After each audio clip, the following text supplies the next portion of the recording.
চলো আজ তোমাদের সাথে শেয়ার করব একটা বেন্টো কেকের উপরে একটা কাপল ডিজাইন কি করে আর্ট করলাম। প্রথমে তোমাদের বলে দিই, এই কেকটার ফ্লেভার কিন্তু ছিল ভ্যানিলা ফ্লেভারের। যে দিদিটা আমাকে অর্ডার দিয়েছিল দুদিন আগে আমাকে হোয়াটসঅ্যাপ করে ফটো ফ্লেভার সব দিয়ে দিয়েছিল, সেই অনুযায়ী আমি কেকটা রেডি করছি। আর আমি কাপল বেন্টো কেকটা বেশিরভাগটা ফটো দিয়েই বানিয়েছি, হাতে এরকম আর্ট করিনি, বাট আমি এটা চেষ্টা করলাম হাতেই করার। আর এই যে আর্টটা করলাম এটা আমি চকলেট গানাশ একটু হার্ড করে বানিয়েছিলাম, ওটা দিয়েই আমি এখানে কাপলটা ডিজাইন করলাম। তার আগে আমি হালকা করে উপর দিয়ে একটু দাগ দিয়ে নিয়েছিলাম।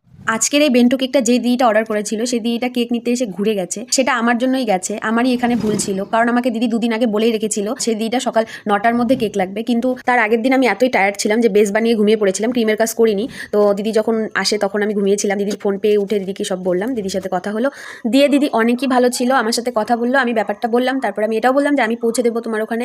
তো তারপর দিদি আমাকে বললো ঠিক আছে আমি পরে এসে নিয়ে যাবো কাজ শেষে। তো আজকের কেকটা তোমাদের কেমন লাগলো অবশ্যই কিন্তু কমেন্টে জানিও, আর ভালো লাগলে একটা টুকুস করে লাইক করে দিও।